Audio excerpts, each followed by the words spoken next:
महाराष्ट्र की राजनीति में एक बार फिर बड़ा उलटफेर देखने को मिल रहा है।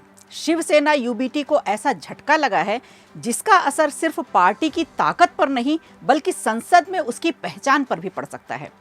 6 सांसदों के पाला बदलने के बाद अब सवाल सिर्फ संख्या का नहीं बल्कि राजनीतिक अस्तित्व का भी बन गया है। पार्टी के 6 सांसदों के शिवसेना शिंदे गुट में शामिल होने के बाद संसद में उसकी स्थिति कमजोर होती नजर आ रही है।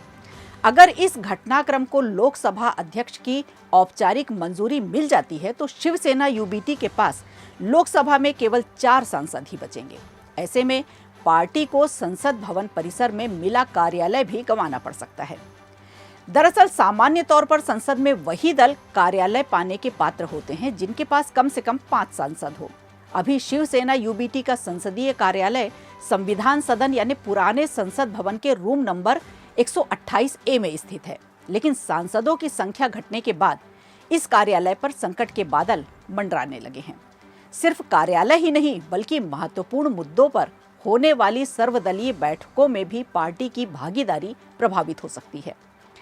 आमतौर पर 5 से कम सांसदों वाले दलों को ऐसी बैठकों में आमंत्रित नहीं किया जाता। ऐसे में संसद के भीतर पार्टी की राजनीतिक मौजूदगी भी सीमित हो सकती है। इसी बीच लोकसभा अध्यक्ष ओम बिरला ने शिवसेना यूबीटी के लोकसभा दल के नेता अरविंद सावंत और सांसद अनिल देसाई को बैठक के लिए बुलाया है। दोनों नेता स्पीकर से मुलाकात करेंगे। ठाकरे गुट ने लोकसभा अध्यक्ष ओम बिरला से मांग की है कि दल बदल कर शिंदे गुट में गए सांसदों को बैठक में शामिल होने की अनुमति न दी जाए। इसके लिए उद्धव ठाकरे की पार्टी ने उसी दिन स्पीकर को पत्र सौंपा था जिस दिन पार्टी की बैठक के लिए व्हिप जारी किया गया था। हालांकि इसके बाद सभी 6 सांसदों ने उप मुख्यमंत्री एकनाथ शिंदे की मौजूदगी में आधिकारिक रूप से शिंदे गुट का दामन थाम लिया। अब सभी की नजर लोकसभा अध्यक्ष के फैसले पर टिकी हुई है। इधर शिरडी से सांसद भाऊ साहब जो अब शिंदे गुट में शामिल हो चुके हैं, उन्होंने अपने फैसले का बचाव किया। अपने निर्वाचन क्षेत्र पहुंचने पर उनका भव्य स्वागत किया गया। भाऊ साहब ने कहा कि उन्होंने ये फैसला अपने क्षेत्र के विकास को ध्यान में रखकर लिया है।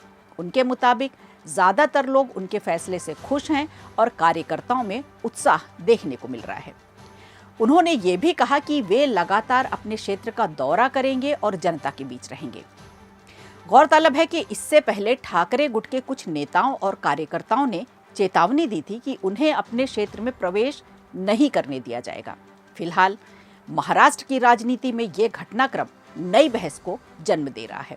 अब देखना होगा कि लोकसभा अध्यक्ष का फैसला क्या होता है और इसका शिवसेना यूबीटी के भविष्य पर कितना बड़ा असर पड़ता है।